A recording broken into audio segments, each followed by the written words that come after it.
What's going on, everybody, and welcome to another edition of the Links and Locks Best Bets podcast presented by Bet365. I'm Jason Sobel from the Action Network. He is Ben Everill from Golf Bet, and we are here to make 18 bets playing 18 holes for this week's Shriners Children's Open. Benny, as always, before we move too far, I've got to tell the people this. Links and Locks is presented by Bet365. Bet365 doesn't do ordinary. It believes that every sport should be epic. Every tournament, every game, every point, every play, from the moments that are legendary to the ones that fly under the radar. See for yourself. When you sign up today with code ACTION, A-C-T-I-O-N, you'll get $365 in bonus bets when you bet just $1. Whatever the sport, whatever the moment. It's never ordinary at Bet365. 21 or older only, must be present in Colorado, Iowa, Kentucky, New Jersey, Ohio, or Virginia. If you or someone you know has a gambling problem and wants help, call 1-800-GAMBLER in Colorado, Kentucky, New Jersey, Ohio, and Virginia, or 1-800-BETS-OFF in Iowa. Terms and conditions, as always, apply. Benny, before we move forward to Sin City, Las Vegas this week, let's look back at last week, the Sanderson Farms Championship. You and I were talking a little bit before we press the record button down, and I don't think we had a whole lot of winners for the people last week, which, look, it happens. Sorry. Yeah, g'day to everyone out there. Look, I know I was bragging last week about how well I did at Fortinet, and that bit me on the bum when it came to what we did there last week at Sanderson Farms. Picked up one or two, Erik van Rooyen, and maybe one or two other small wins there. But, look, I think even we might have even mentioned Luke List and said maybe not yet. We didn't necessarily think he was a horse for this course, and good luck to him because that was a sensational putt to win the playoff. With five guys, I was thinking they were going to be struggling to finish with the sunlight, given they had five guys in the playoff, and he just stepped up and took it. And got to feel a little bit for Ben Griffin, but he's got to figure that out, doesn't he? That was his tournament to cruise away to, and was unable to get it done and struggled down the stretch. So we'll see if he can rebound in the coming weeks. Yeah, look, if we're going to get burned, let's go ahead and get burned by a guy who was negative strokes gained putting in 19 of his previous 24 events, then goes out and makes a 43-footer in a five-man playoff to win at CC of Jackson in Mississippi last week. Good for Luke List. Look, really good guy, really good player, tee to green, the one part of his game that hasn't been cooperating over the last couple of years since his win at Torrey Pines was the putter. And so if he's putting well, he's going to be a guy that we watch out for over the next year or so. So moving forward to this week, before we get towards the bigger names who are here, Tom Kim, defending champion, Ludvig Aberg, playing yet again. Well, he's 23 years old. What does he care? Ryder Cup, Mississippi, Vegas. Yeah, let's go do everything. Why not? Before we get into them, there's a player in the field this week that has caused a lot of consternation amongst the masses already. Lexi Thompson in the field this week. Look, Benny, I have said for a long time, first of all, if I'm a tournament director, if I'm a sponsor paying millions to have a PGA Tour event through my company, I am calling not only Lexi Thompson, I'm calling Michael Jordan, Steph Curry, Tony Romo, anyone. Taylor Swift, you want to go play my PGA Tour event? Whoever would like to play that's a big name. You're not taking a spot from anybody else in the field. I hope people understand that. And look, I also think that for Lexi this week, I know a lot of people are like, she's going to miss the cut. I don't know that making or missing the cut is the right delineation of success or failure for this endeavor. I think that if Lexi goes out and plays well, first of all, but has a lot of young girls in the gallery with her, has a lot of young girls watching on TV, influences and impacts the next generation who says, I want to be like Lexi, then it's a good thing. Then, quite honestly, I don't care if she shoots a pair of 67s and makes the cut or a pair of 74s and misses it. I would rather see more of the impact than the scores this week, but I know everyone's just going to be talking about the scores. Yeah, look, I think you sort of touched on something that's very important here, and I think it's lost even with people that are in our industry or in the golf media even on some in some occasions, is sponsor invites are not to just give another member or another guy who can win the tournament a go. They are actually to increase awareness or to give more status or to just bring some something to the tournament that might be a little different. And I'm with you. I think that if you can get a cross-code star, or if you can get someone that's going to create headlines, then that's doing its job. So, it is not taking a spot from someone else. I mean, yes, a lot of the time a sponsor invite goes to a PGA Tour player who has asked for one, has written a letter or has begged or whatever else, but that does not have to happen. That's not, and someone like that, you could argue, if you want to argue on their side of the fence, you could say that the guy who got in on a nicely written letter is taking the spot from the first alternate. Like, no, that's not what that spot is for. It's for something to bring the tournament more. So yeah, especially in the fall, if you can create a splash with that person or those people, you should absolutely go ahead and do that. And I think, again, not to sort of just cross over what you've already said, but we know that it's very, very unlikely she makes the cut, okay? And it's nothing against Lexi. It's got nothing to do with that. It is, again, what sort of impact he will have on the local media, the local the children, the local women, the local girls that play the game. All that sort of stuff is where it's important. And I think that if you do have an issue with it being Lexi Thompson, it really shouldn't have anything to do with the fact that she's an LPGA player, that she's taking a spot, anything like that. It should be that maybe she's not the most informed of the women's players in the game right now. Maybe she's not going to create the buzz that someone else may have. Maybe. And I guess the one thing I was worried about is, look, we just had her in the Solheim Cup being upset with being asked questions from journalists. In this role as a sponsor involved, that's your job. That's your job, is to do rah-rah, like pump up, get in front of the media, get in front of the cameras, inspire those young girls, inspire young guys, inspire anyone to get into the game knowing that plenty of things are possible. So I will be, I guess, marking her on how much I see her pushing the game of golf to the masses.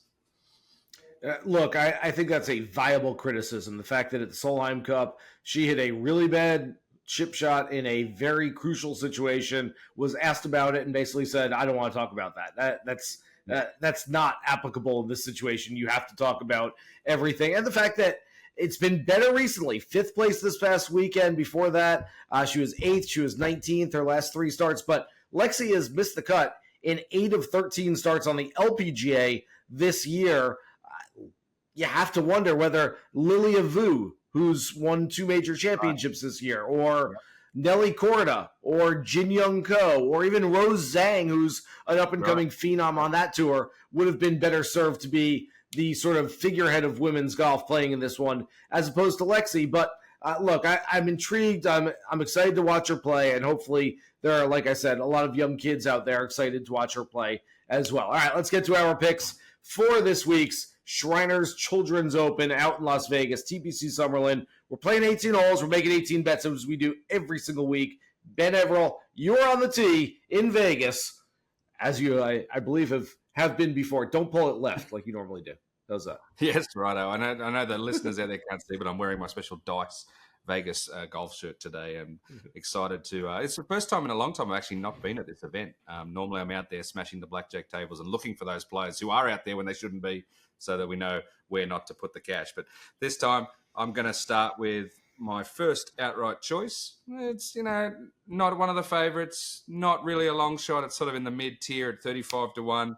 But this player has been inside the top 11 the last 2 years there. T2, T11, minus 16 both times in those 2 tournaments. 4th on tour for rounds in the 60s this year. Knows how to go low. And also, important stat for me you'll hear throughout the podcast is how well these players play from 125 to 150 yards. The wedge play from that distance is clearly a TPC Summerlin scenario that has worked for all winners over the past 5, 6, 7, 8 years. So 4th in greens in regulation from 125 to 150, and that is Andrew Putnam. Andrew Putnam, 35-1 is my first selection this week for Vegas. Interesting, because I like a few players right around that number, and I was trying to figure out which one of those players it was, and it was none of them. It was Andrew Putnam, which I'm a fan of Andrew Putnam's game. Rolls it really well. If this thing turns into a little bit of a putting contest, which over the last handful of years, other than I think the year Patrick Cantlay won when the wind was blowing, usually it's well into the double digits under par for the victory. So if it turns into a putting contest, I do like Putnam. All right, I'm going to start with hole 2. as usual, taking a long shot outright play. And I looked at and found that Webb Simpson is 52nd on the outright board this week at 110 to 1.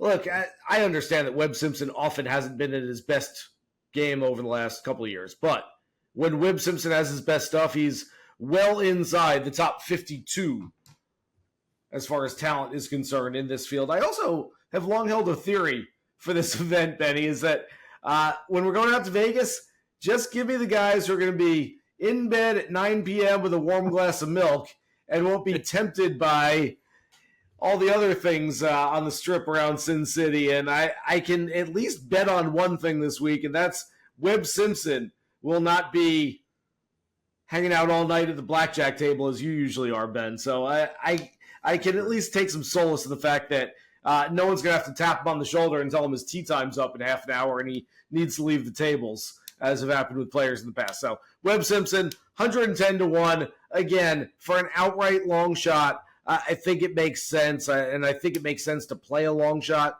somewhere in the triple digits this week. So I'm going to take a shot on him. I'm not saying he's going to win the golf tournament, but I would be remiss if I didn't at least mention him in that outright space at all. All right. Oh, this is interesting because you're saying find someone in the triple digits as a long shot. I didn't find one that I really loved this week. So my long shot for hole 3 started at 60 to 1, was 55 to 1 quickly, and is now 50 to 1 already. So I don't know if you can call that a full long shot, but it is my long shot, inverted commas, this week. T20 in last year at the Shriners, and is 21st in terms of birdies or better from that 125 to 150 yards. One of his mates was the one guy that got up for me last week. I'm going to go with a different South African, not Erik van Rooyen, although I do think, I haven't got him on my list, but stick with him. Stick with him this week. I'm going to go with his other mate. I'll get there. There you go. But Christiaan Bezuidenhout is one I want you to watch from the long shot, inverted commas. As I said, he was 60. He's already into 50. I think that this could be a place that suits him if he gets it rolling.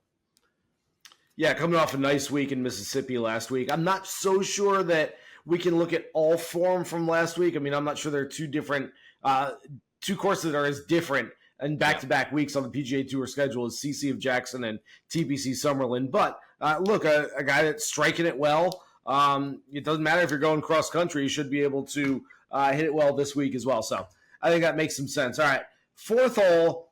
I mentioned when you said Putnam at 35 to 1, I mentioned that there's a couple of guys around that number that I really like, and I was trying to figure out which one you were going with. I thought it might have been my top 5 play that I'll get to here, a guy that's finished in the top 10 in 4 of 7 career starts in Vegas. I don't know why Adam Hadwin, who's a Canadian who played his college golf in Louisville, Kentucky, plays so well in the desert. I'm not sure that he has a great explanation for it, but it's true. He plays really good desert golf. And so I think you're trying to look for guys that have a nice history in the desert. Adam Hadwin does, so I'll take him top 5 at plus 900, which I think is a really good number this week. Well, I'm maneuvering around because that 3,500 is a sweet spot, but my top 10 bet this week, which was a bit of a safety play, is none other than Adam Hadwin, plus 330-ish around that mark. As you said, he's definitely shown he can play well at this course in the past. I think it's 4 top 10s in the Shriners, including the last 2 times he's played, has been inside the top 10, which is why I've slated him for another top 10. And again, going inside baseball, inside golf, when it comes to relation to par from 125 to 150 this season, Adam Hadwin is 5th on tour and 6th on tour for converting birdies from that range as well. So this course sets right up for him. That's why he has a good record here. He's a horse for this course. I don't know why I haven't seen him being able to step on the gas as a potential winner, but I'm not saying don't go top 5 or even outright. I'm just saying I went a little conservative with top 10 at plus 330. Not afraid if you want to go, stronger than that. Yeah, I think it makes a lot of sense to target Adam Hadwin. Maybe the only reason we don't do it is because he's coming off an 8-week absence, hasn't played since the BMW Championship, the second playoff event back in August. But I've got every reason to believe that he's been working on his game. He's not a guy that kind of flies into an event blind and isn't practicing it and prepping for it. And in fact, he has been. His missus on X, formerly known as Twitter, has been pointing out that he has basically got straight back to work almost within days or hours of being kicked out of the playoffs. And has been itching to get back to it. So we'll see how he goes. Yeah. Doesn't surprise me whatsoever. All right. 6th hole. Benny, I'm going to do it. I know I'm going to get a lot of criticism for this, but I'm going to go with Thompson. A top 10 for Thompson this week. I know a lot of people are going to say I'm crazy. I think it's going to happen. Oh yeah, Davis Thompson, no relation, not Lexi Thompson. She has 2 brothers who have played professional golf. This is neither one of them.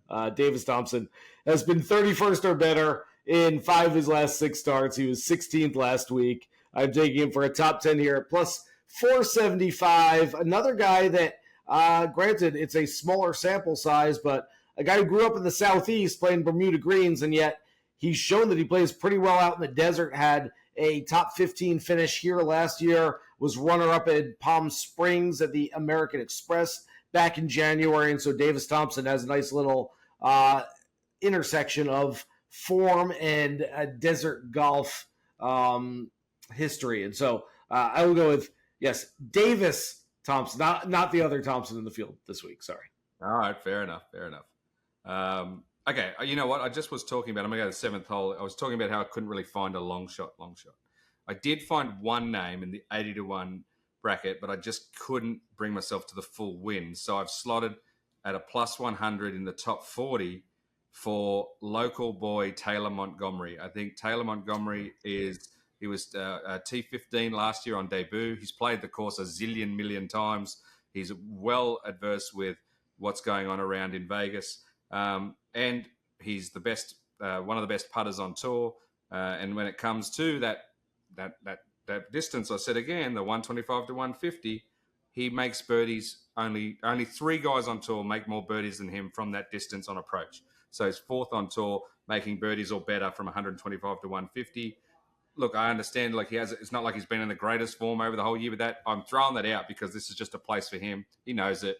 And again, conservatively saying top 40 plus 100, but he was in the top 15 last time. I'm not surprised if he does it again.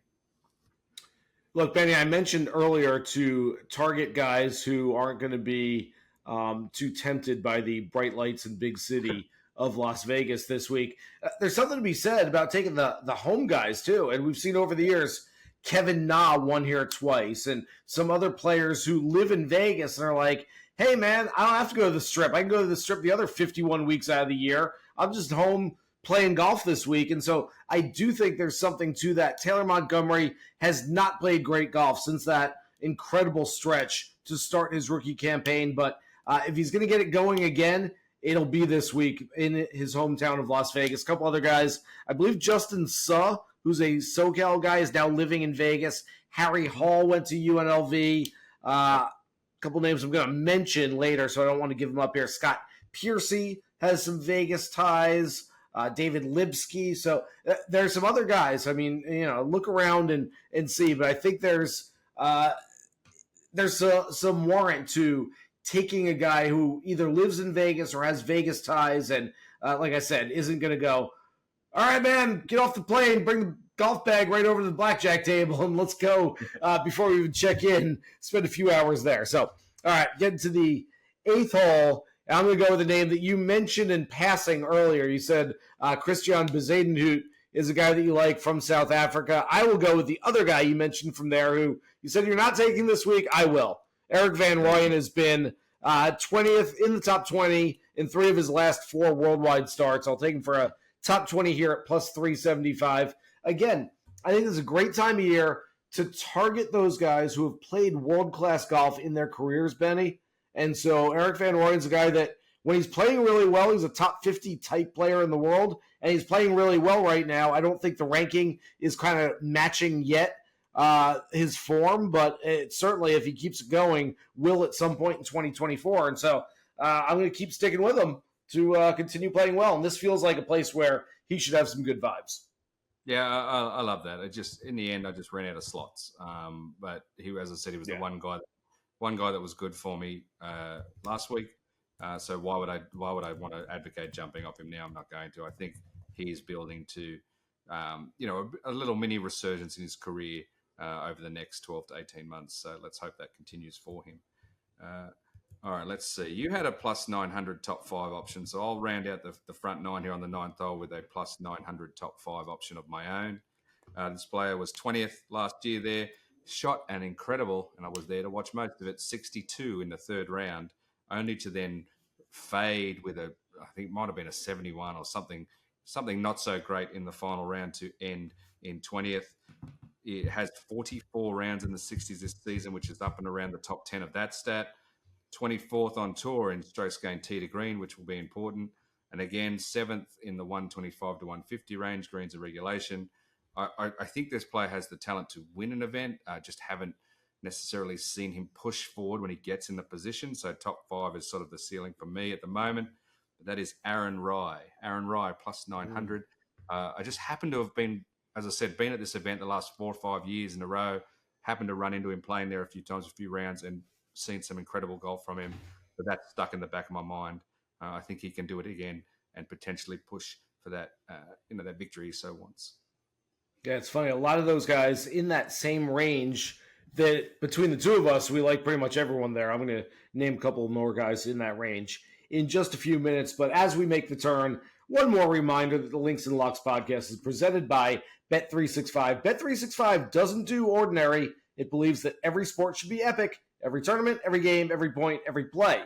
From the moments that are legendary to the ones that fly under the radar, see for yourself when you sign up today with code ACTION, and you'll get $365 in bonus bets when you bet just $1. Whatever the sport, whatever the moment, it's never ordinary at Bet365. 21 or older only, must be present in Colorado, Iowa, Kentucky, New Jersey, Ohio, or Virginia. If you or someone you know has a gambling problem and wants help, call 1-800-GAMBLER in Colorado, Kentucky, New Jersey, Ohio, and Virginia, or 1-800-BETS-OFF in Iowa. Terms and conditions apply. We get to the back nine, the 10th tee, and I always like to start this out with my first-round leader play, Benny. Look, I have not been close on first-round leaders. I will admit it. Look, I have not hit a ton of first-round leader plays this year, and it feels like anytime I go for one of the guys near the top of the board, it's some guy who's 500 to 1 who shoots a 62 in the opening round. Anytime I try to take a guy with a big number, it's, of course Rory McIlroy shot the 62.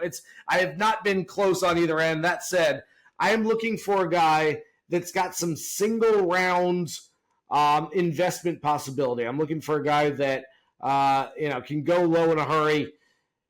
I felt like last weekend in Mississippi sort of epitomized Garrick Higgo's game. He shot 75 on Saturday, 65 on Sunday. I'm not going to put in a 4-round investment on him because I don't quite trust it right now, but we know he can go low in a hurry. He's a guy that played college golf at UNLV, so he's got that connection. I would throw Cameron Champ in there as well if you want to get a second first-round leader play, because I feel very much the same way about him in that he can post a score, he can go really low, but I don't know that I trust him for 72 holes. That said, it's Higgo for me as a 1A and Champ as a 1B, but I think you can get some pretty good value there. Yeah, I mean, I had Higgo as my man last week, didn't connect on the first-round leader, but for the same reasons, I think that's definitely a potential at some point. He's got a low one in him, and he could be a guy that opens up with, 62, 61 or something that you need to actually do when it comes to this. So with that in mind, I'm not going to poo-poo that one, given I liked it last week. Okay, I'm going to go to my first round leader then for the 11th hole. Now, and this is a guy that I also had amongst my selections last week, but in the end, ultimately let me down a little bit. However, I'm going to go back to the well, but only this time in that 1-round market, because he ranks 14th on tour in round 1 scoring. He has more rounds in the 60s this season than any other player. 8th in birdie or better in terms of putting when he has putts for birdie. He's 8th in converting those. Now, he did miss the cut. He did miss the cut here last year, but still shot a 67 to open, which is reasonable. And that is Eric Cole. Eric Cole, for me, is a potential first-round leader here because he's a guy who can go low. And I think he'll be a little bit annoyed that he didn't play as well as he could have last week. He's the type of guy that would take that personally a little bit to heart. And I think, again, if it wasn't for that miscut in his one event here before, he'd be probably one of the guys I was talking up again as a winner option. So I'm going to stick with him at first round leader and see how that goes. There are very few times that I'm going to dislike an Eric Cole bet, so I'm totally fine with that. And he's a guy that I've targeted in the first round leader marketplace a few times this year. He seems like he plays like his pants are on fire. He plays like a 35-year-old rookie, which is exactly what he is, which means that on the first tee, when a lot of guys are like, hey, let's throw a couple of jabs. This is what I always used to say about Tiger's game at major championships. On Thursday, we don't need to throw a haymaker. We don't need to get the guy on the ropes. We just need to throw a couple of jabs and see what the opponent has. Eric Cole's the one that wants to come out throwing haymakers right away because he plays like a guy that's like, I maybe have 5 years left on the PGA Tour. Let me make the most of it. And so I do like that play, an aggressive player, which always helps in that marketplace. All right, 12th hole. I'll go with my top 40 play here. It's a fairly short number, plus 120. But I talked about guys who are good desert golfers. One of the names that's come up for me over the years, the last 10, 12, maybe even 15 years, is Martin Laird, a guy that just essentially, I don't have the splits in front of me anywhere, but I feel like when it's desert golf as opposed to non-desert golf, Martin Laird gets a huge bump just playing in these types of conditions on these types of golf courses. So I will go with a very conservative top 40 play at plus 120 on Martin Laird, a guy that kind of tends to get lost in the mix a little bit. We don't talk about Martin Laird, who's an established veteran. He's a good player. He's probably never going to be a superstar. In fact, I'll say it right now. Sorry, Martin. I know you're listening. He's never going to be a superstar, but he's certainly not a poor player whatsoever. He's certainly worthy of playing it at some point during the season. And so I will take him here for a top 40. Makes for a nice DFS play this week as well. Former champ not that long ago. Again, I watched him win the event there, which I was not expecting, to be honest. I'm trying to remember who he took down in the playoff, but it might have been two guys. And from memory, I was thinking he was the least likely to get it done in that playoff, and he was very well managed to get that done. So I'm going to have to sort of throw my... I've got it right here. That was 2020, just 3 years ago, over Austin Cook and Matthew Wolff. Nah, that's who it was. The young buck at the time who was in form. Matthew Wolff looked like the winner all week there and was taken down by a veteran, a savvy veteran in Martin Laird. So, yeah, I can see that. And if you just go in the top 40, then why not? He's clearly got good memories there not that long ago. I think that's a wise choice at a plus number. All right, and speaking conservative terms, all right, the 13th hole. Now, I have slotted this player, before I start, in the top 20 bracket here. It's only plus 150. Honestly, I can be easily talked into top 10, top 5, and even absolute winner equity here for this player. Inside the top 12 of the last two times there, third on tour for rounds in the 60s, and that is Adam Schenk. Adam Schenk, to me, speaks to me as one of the guys that might be a player that can play well here and absolutely contend here. So while I have it as the conservative option of the week at plus 150, top 20, do not be afraid to go all in on Adam Schenk. I love how, first of all, I will tell you all about Adam Schenk later on the podcast. I will get to him. Oh, you know what that means, people. Secondly, I love how there's maybe some hedge clipping and some leaf blowing right outside your window right now. It sounds like there's a monster about to attack. I swear it's like it just sounds like as Ben's giving a play of Adam Schenk that you're about to be attacked right now. So trust me, people, he'll be okay. He's all right. Yes, I do like the Schenk the guy that's going hardcore. But yeah, look, the Schenk man. The Schenk man is someone who, I guess you said you're going to get to him, so I'll save some for you to explain in a little bit's time. Yeah, I think that makes a lot of sense. Oh, by the way, Martin Laird, two-time winner of this event. So that's right. I 2009 and 2020. So I wasn't wrong when I said, yeah, it just feels like he plays desert golf really well. Maybe because he wins this tournament every once in a while. So I'm not wrong about that. Okay, we get to the 14th hole, a name that you and I talk about a lot, especially this time of year. Seems like it kind of heats up later in the year, but a guy that in the player finishing position market at Bet365, they have listed at 55th or better this week. Feels like that's pretty much a slam dunk type of play for Callum Tarren, a guy that hits it a long way, has a ton of talent. I get it. It's been a lot of hit or miss for Tarren over the last couple of seasons on the PGA Tour. a lot of really good finishes, or a handful of really good finishes, a lot of really poor results as well. But this feels like it's his comfort zone when he's not having to go against the best of the best, when it's slightly inferior fields. I will take Tarren at 55th or better this week at -120. Yeah, again, it's another player that I had last week that played decent, but just didn't fit into where I had slated them. And I've probably fallen for the trap of not staying with a guy who I did the research on, was playing well, or playing well enough that I thought to go with. I might end up eating words by not sticking with him. So I'm happy at least one of us is there with Callum, because I liked him last week and he wasn't terrible. So there's no reason to suggest he can't step it up a little bit coming into Vegas. I'll stick with the play finishing market there at the 15th hole as well. My guy's got to be 38th or better here. This is another player. I just went with Schenk, as I said, saying conservative. Again, this is a player who I'm happy for you to play across the board right the way through. But for 38th or better, inside the top 20 last year, had a 63 in the third round last year to be in the mix, only to shoot even par in the final round, also fall back. 8th on tour, birdie or better in the key wedge range. I talked about 125 to 150. JT Poston, the postman, 38th or better looks a solid investment for me. I think top 20, top 10 is also up for grabs there.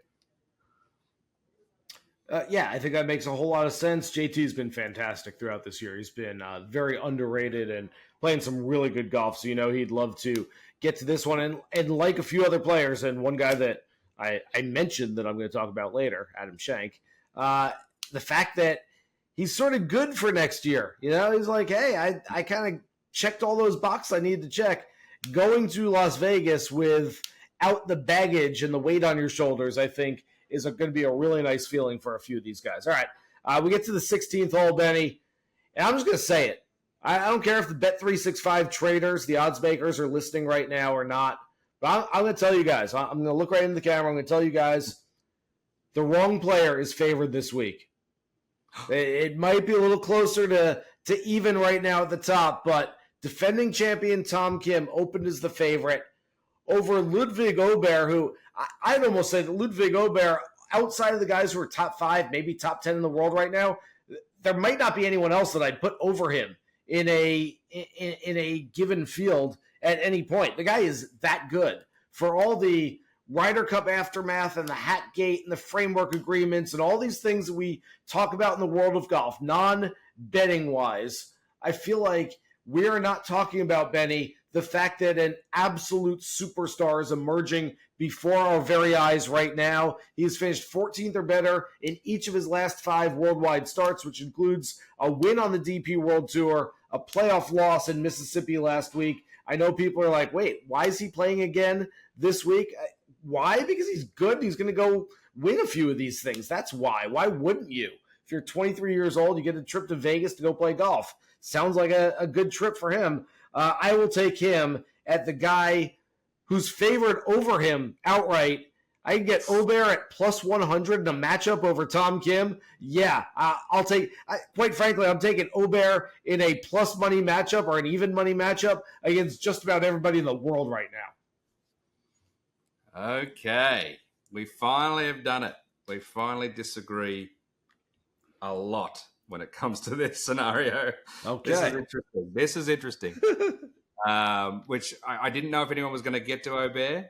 I'm glad that you have, because I was going to bring it up at the end of the pod if you didn't. Here's my concern with Ludvig for this week. And again, it's very inside baseball, but I talked about those wedges and the wedge play distance. It is the one somewhat dodgy part of his game recently. The one somewhat small potential issue for Aberg. So I'm just saying, potentially, this course is not exact fit for him. That is my one concern. I am going to help you all out who love him by not being on him this week, which means I'm usually the jinx, so that'll be the reverse jinx for you guys. But from the 125 to 150, he would rank about 75th on tour. Not terrible, but just not right up there in the top echelon. And then that gets actually a little worse if he's from the rough, which can be, a problem. And from he doesn't hit the ball in the rough. He hits it 330 down the middle of the fairway every time. Look, 50 to 1. I'll go all the way at 50 to 125 yards, 121st on tour he would be. So what I'm sort of getting at is it just doesn't. I just don't know whether this course which he has played will fit him. Now I'm happy to be wrong because I agree with you when you say this is the new up and coming star. There's no doubt about that. And he is in such a good headspace right now, and clearly, obviously, brought himself back despite having a bit of I don't know if you call it jet lag or fatigue or whatever you want to call it. And he was able to manufacture himself into a playoff without his best stuff last week. That shows you how good he is and how good he's going to be. It just popped on me a few of the numbers. I was like, oh, okay, because I was ready to pick him. I went in looking for a reason to pick him again, and I found a small reason maybe not to. And since we're going to go to the 17th hole, and since you put him up against this gentleman, my absolute outright favorite, Tom Kim, is going to back up and win this thing again, which is why I can't agree with your Chalky Ben is back. Yeah, he's back. But here's why. Again, I went looking for an Aberg, and look, he's the defending champ, Tom Kim, obviously. He is first on tour from everybody from 125 to 150. He's fourth in terms of rounds in the 60s. He knows how to go low. He was 24 under when he won. He's 27th on tour, tee to green, one of the best players in this field, tee to green. Obviously, Aberg is a tee to green, would actually be better. Aberg is, that's where he gets him. He's 14th, I think, if he was ranked. But also Tom Kim's high up in the birdie or better from on the greens when it comes to chances on the green. So he's converting his birdie putts more than most. In other words, what I found is what is the reason probably why the bookies made him the favourite is he is an actual horse for this course. It is literally fits statistically for Tom Kim. And so that being said, that's why I like Tom Kim over Aberg this week. Look, I'll happily come on here and eat the hat, or whatever in a week's time if Aberg continues the form, which, I think if he plays again any other time in the fall, I'll be with you. I don't think there's anyone that can take my focus off him. But this 1 week, Tom Kim pops for me. And having been there last year, seeing him take down Cantlay, who was, obviously a clear favourite in that event, I think Tom Kim will have some good vibes out there. Take that. All right. I'm so glad we get Chalky Ben back in our lives during the fall because we had to disagree way too many long shot plays before that. So yeah, we had to disagree. Finally feels right. Feels right for you to take a favorite. Yeah. Okay. All right. Again, we get to the 18th hole. I don't love the number. Who does?